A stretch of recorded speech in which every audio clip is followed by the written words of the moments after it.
This is StoryLink Radio. The professional storytellers at StoryLink Radio have been around for a long time. The Irish knew storytellers by the name Shawnee.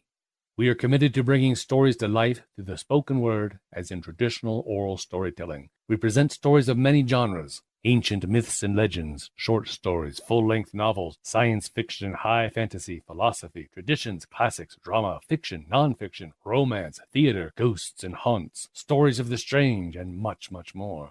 Our stories may be drawn from contemporary sources or from some dusty, near-forgotten tome.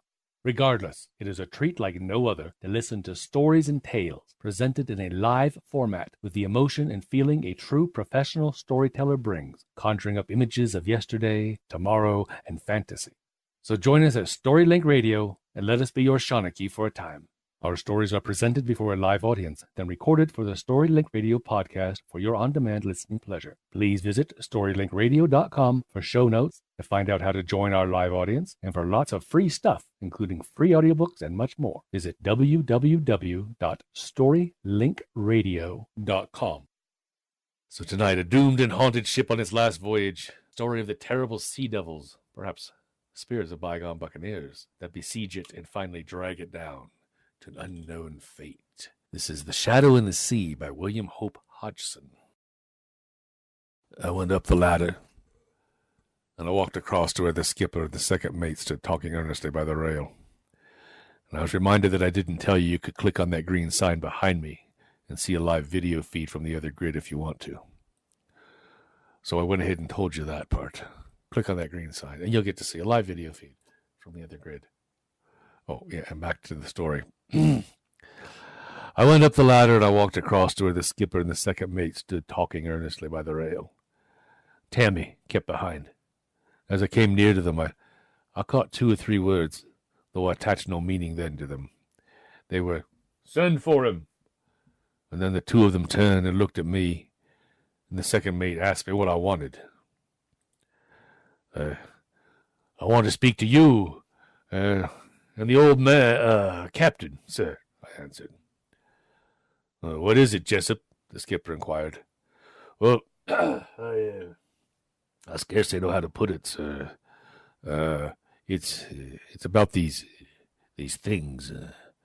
What things? Speak out, man. Well, sir, I blurted out, there's some dreadful things come aboard this ship since we left port. I saw him give one quick glance at the second mate, and the second looked back. Then the skipper replied, how do you mean, things that have come aboard? Out of the sea, sir. I've seen 'em. So has Tammy here. Ah, he exclaimed, and it seemed to me from his face that he was understanding something better. Out of the sea, is it? Again he looked at the second mate, but the second was staring at me. Yes, sir, I said. It's the ship. She's not safe. I've watched. I think I understand a bit, but there's a lot I don't. I stopped. The skipper had turned to the second mate.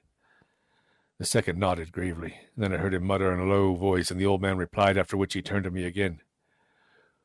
Now look here, Jessup. I'm going to talk straight to you. You strike me as being a cut above the ordinary, shellback, eh? And I think you've sense enough to be holding your tongue, don't you? Well, I've got my mate's ticket, sir, I said simply. Behind me I heard Tammy give a little start.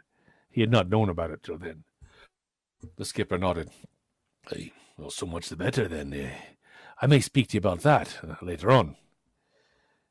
He paused, and the second mate said something to him in an undertone. Yes, he said, his own reply to what the second had been saying. Then he spoke to me again. So you've seen things come out of the sea, you say? Now, just tell me all you can remember from the very beginning, eh? I set to, and I told him everything in detail, commencing with the strange figure that had stepped aboard out of the sea, and continuing my yarn up to the things that had happened in that very watch. Now, I stuck well to solid facts, and now and then he and his second mate would look at one another and nod, and at the end he turned to me with an abrupt gesture.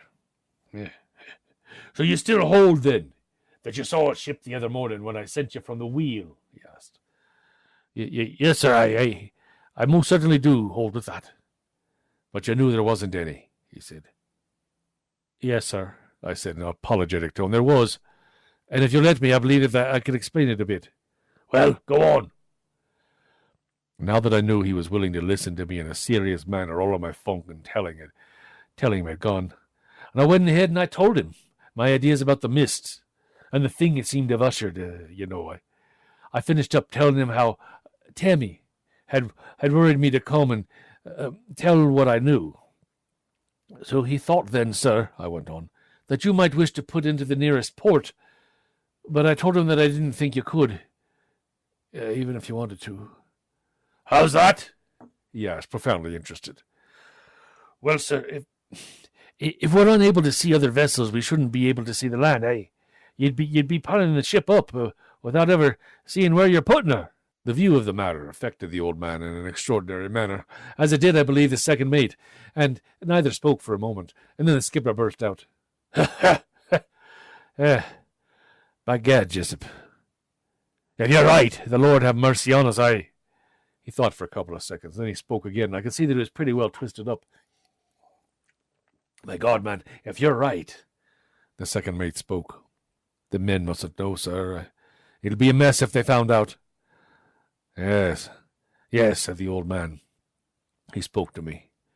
Remember that, Jessup. Whatever you do, don't go yardle about this forward, aye. Oh, no, sir, I replied. And you too, boy, said the skipper.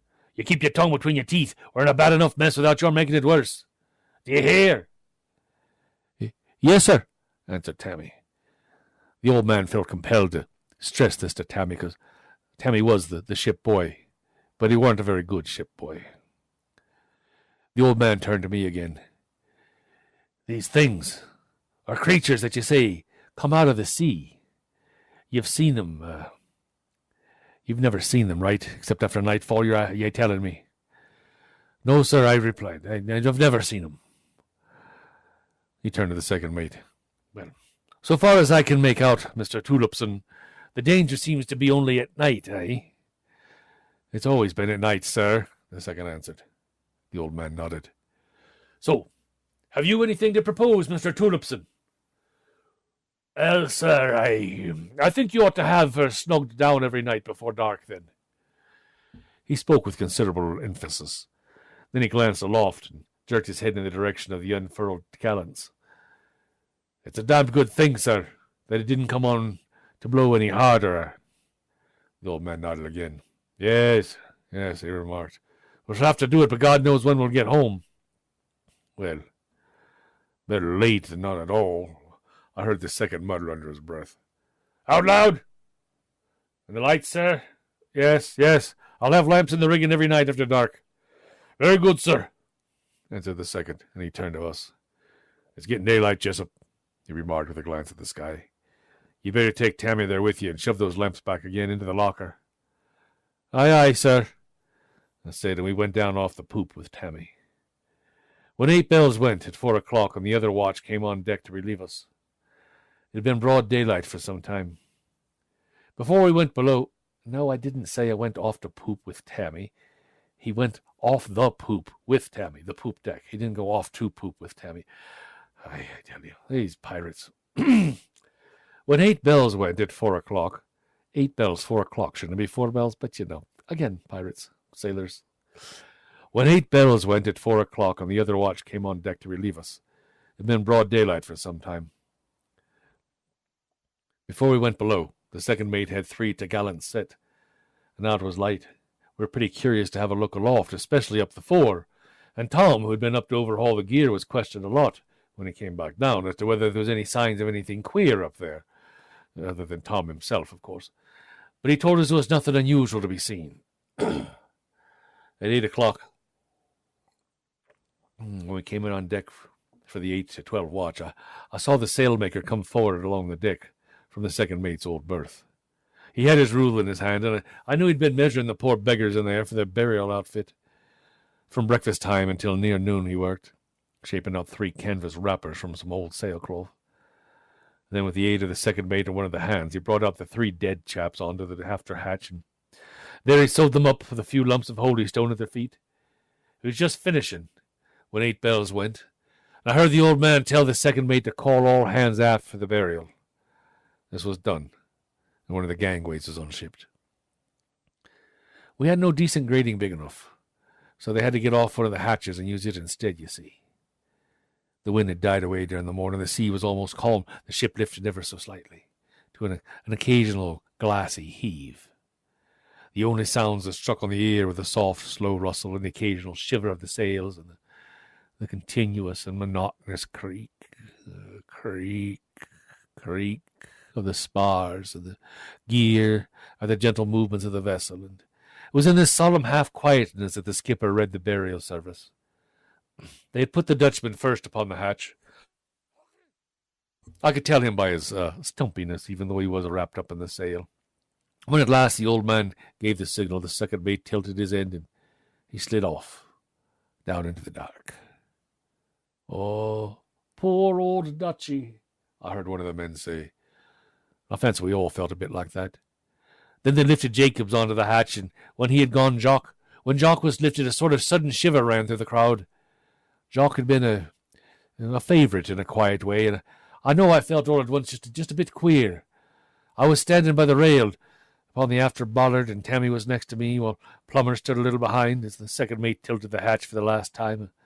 A little hoarse chorus broke from the men. "So long, Jock, so long, Jock. Aye, Jock, so long." And then at the sudden plunge, they rushed to the side to see the last of him as he went downwards. Even the second mate was not able to resist this universal feeling, and he too peered over. Now, from where I had been standing, I'd been able to see the body take the water, and now for a brief couple of seconds I saw the white of the canvas, blurred by the blue of the water, dwindle and dwindle, and dwindle more into the extreme depth. Abruptly as I stared, it disappeared. A little too abruptly, it seemed to me. "Gone," I heard several voices say, and then our watch began to slowly forward, while one or two of the others started to replace the hatch. Tammy pointed and nudged me. "See, Jessup?" "Oh, see? What is it?" "What's what?" I asked. That queer shadow down there," he replied. "Look." And then I saw what he meant. It was something big and shadowy that appeared to be growing clearer. It occupied the exact place, so it seemed to me, in which Jock had disappeared. "Look at it," said Tammy. It's getting bigger." He was pretty excited, and well, so was I. I was peering down. The thing seemed to be rising out of the depths. It was taking shape. As I realized what the shape was, a queer, cold funk took me. "See?" said Tammy. It's like the shadow of a ship." And it was. The shadow of a ship, rising out of the unexplored immensity beneath our keel. Plummer, who had not yet gone forward, caught Tammy's last remark and glanced over. "What's he mean?" he asked.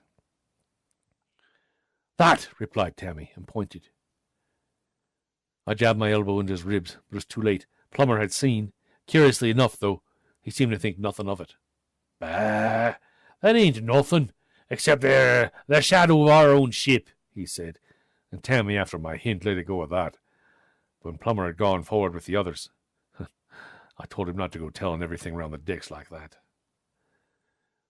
"We ought to be thundering careful," I remarked. "You know what the old man said, last watch." "Yeah," said Tammy, "I wasn't thinking. I'll be careful next time." As I said, Tammy was the ship's boy, but, well, you know the rest. A little way from me, the second mate was still staring down into the water. I turned and spoke to him. "What do you make it out to be, sir?" I asked him. "God knows," he said, with a quick glance around to see whether any of the men were about. He got down from the rail and then turned to go up on the poop. At the top of the ladder, he leaned over the break. "Well, you may as well ship that gangway, you two," he told us. "And mind, Jessup, keep your mouth shut about this." "Aye, aye, sir," I answered. "And you too, youngster," he added, and went aft along the poop deck. Tammy and I were busy with the gangway when the second came back. He had brought the skipper. "Right under the gangway, sir," I heard the second say, and he pointed down into the water. For a little while the old man stared, and then I heard him speak. I don't see anything," he said. At that the second mate bent forward and peered down. So did I. But the thing, whatever it was, had been gone completely now. Well, it's gone now, sir, said the second. But it was there right enough when I came for you. About a minute later, after having finished shipping the gangway, I was going forward when the second's voice called me back. Hey, tell the captain what it was you saw just now, he said in kind of a low voice to me. Well, I can't say exactly, sir, what I saw, but it seemed to me like the shadow of a ship rising up through the water. There, sir. There, remarked the second mate to the old man. Just what I told you. The skipper stared at me. Hey, you're quite sure then? Yes, sir. Tammy saw it too. I waited a minute, and then they turned to go aft. The second was saying something. Can I go, sir? I asked. Yes, that'll do, Jessup, he said over his shoulder. But the old man came back to the break and spoke to me. Remember, not a word of this forward, he said. No, sir, I replied. He went back to the second mate. While I walked forward to the forecastle to get something to eat. You're waxing the kettle, Jessup, said Tom, as I stepped over the washboard, and I got your lime juice in a pannikin. Oh, thanks, Tom, I said, and sat down. As I stowed away my grub, I took no notice of the chatter of the others. I was too stuffed with my own thoughts, you see. The shadows of a vessel, rising, rising up out of the profound depths had impressed me tremendously. It had not been my imagination. 3 of us had seen it, or really 4, for Plummer distinctly saw it, though he failed to recognize it as anything extraordinary, or at least admit it to anybody about him. As you can understand, I thought a lot about this shadow of a vessel, but I am sure for a time my ideas must have gone in an everlasting blind circle. And then I got another thought. For I got thinking of the figures I had seen aloft in the early morning, and I began to imagine fresh things. You see, that first thing that had come up over the side had come up out of the sea. And it had gone back, too. And now there was this shadow vessel thing, A ghost ship, I called it. It was a damned good name, too. And the dark, noiseless men. I thought a lot on these lines. Unconsciously, I put a question to myself aloud. Were they crew? Said Jasket, who was on the next chest.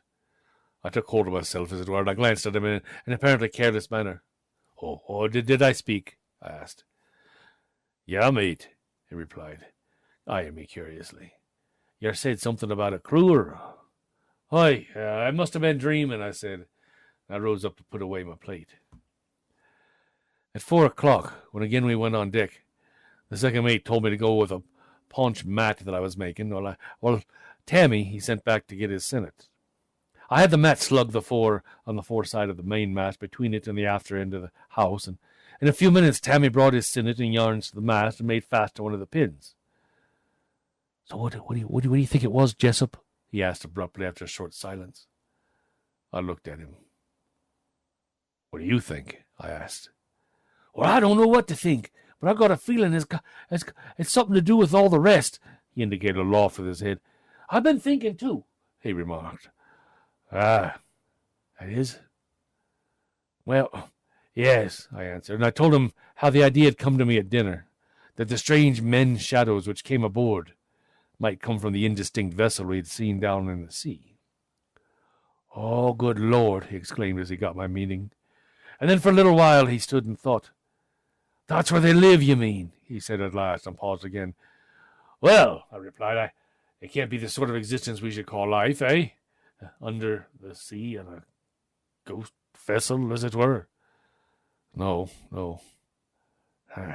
He said, and then he was silent again. Presently he put out an idea that had come to him. You think then you think then the vessel has been with us for some time, if we'd only known? All along, I'd say, I replied. I mean, ever since these things started. Well, supposing there are others, he said suddenly. I looked at him. If there are, you can pray to God they won't stumble across us. It strikes me that they're either ghosts or they're not ghosts. They're blood-gutted pirates. It seems horrible, he said solemnly, to be talking seriously like this about about such things. Well, I've tried to stop thinking that way, I told him. I felt I should go cracked if I didn't. There's damned queer things happen at sea, I know, but this isn't one of them. It seems so strange and unreal one moment, doesn't it? He said. And the next you know it's really true and you can't understand why you didn't always know. And yet, they'd never believe if you told them ashore about it. Ah, they'd believe right enough if they'd been in this packet in the middle of the watch this morning, I said. Besides, I went on, they don't understand. We didn't. I shall always feel different now when I read that some packet hasn't been heard of. I won't be just exclaiming out loud, oh, poop, about this or that, but I'll believe. Tammy stared at me. I've heard some of the old shellbacks talking about things, but I never took them really seriously. Well, I guess you'll have to take this seriously. I tell you what, Tammy, I wish to God we were home now. Oh, my God, so do I, he said. For a good while after that, we both worked on in silence, but presently he went off on another track. Hey, do you think we're really shorting her down every night before it gets dark? He asked. Well, certainly, I replied. They'll never get the men to go aloft at night after what's happened. But supposing they ordered us aloft. Would you go? I interrupted. No, I wouldn't, he said. I'd jolly well be putting irons first. Well, that settles it then, I replied. You wouldn't go, nor would anyone else. At this moment, the second mate came along. Shove that mat and send it away, you two. Then get your brooms clear. Aye, aye, sir, he said. We said, and he went forward. Jump on up the house, Tammy. And get the other end of this rope, will you? I said. Right, he said, and he did as I asked him. When he came back, I got him to give me a hand to roll up the mat, which was a very large one. I'll finish stopping, I said. You go and put your sinnet away. Wait a minute, he replied. He gathered up a double handful of shakings from the deck under where I'd been working. He ran to the side. Here, I said. Don't go dumping those. They'll only float. The second mate of the skipper will be sure to spot 'em. Come here, Jessup, he interrupted in a low voice, taking no notice of what I'd been saying. I got up off the hatch where I was kneeling and was staring. He was staring over the side. What's up, Tammy? For God's sake, hurry up, he said. I ran and jumped onto the spar alongside of him. Look, he said. He pointed with a handful of shakens right down, directly beneath us. Some of the shakens dropped from his hand and blurred the water momentarily so I could not see. Then as the ripples cleared away, I saw what Tammy meant. Two of them, he said, in a voice that was scarcely above a whisper. And there's another out there. He pointed again with a handful of shakens. And there's another a little further aft, I muttered. Where? He asked. And there I said, there. That's four of them, he said. I said nothing, but I continued to stare. They appeared to me to be a great way down in the sea, quite motionless beneath the water. Yet though their outlines were somewhat blurred and distinct, there was no mistaking that they were very exact, though shadowy representations of vessels. For some minutes we watched them without speaking. At last Tammy spoke. Oh, they're real right enough. They're real. I don't know, I answered. I mean, we weren't mistaken this morning. No, I replied. I never thought we were. Away forward, I heard the second mate returning aft. He came nearer and saw us. Hold up now, you two. This isn't clearing up. I put out my hand to warn him not to shout and draw the attention of the rest of the men. He took several steps towards me. What is it? He said with a certain irritability in a lower voice. You'd better take a look over the side, sir, I said. My tone must have given him an inkling that we had discovered something afresh. For at my words he made one spring, and he stood on the spar alongside of me. Look, sir, said Tammy. There's four of them now. The second mate glanced down, saw something, and bent sharply forward. My God, I heard him mutter under his breath. And that's the last thing I ever heard. That's the last thing anyone ever heard from any of us aboard that ship.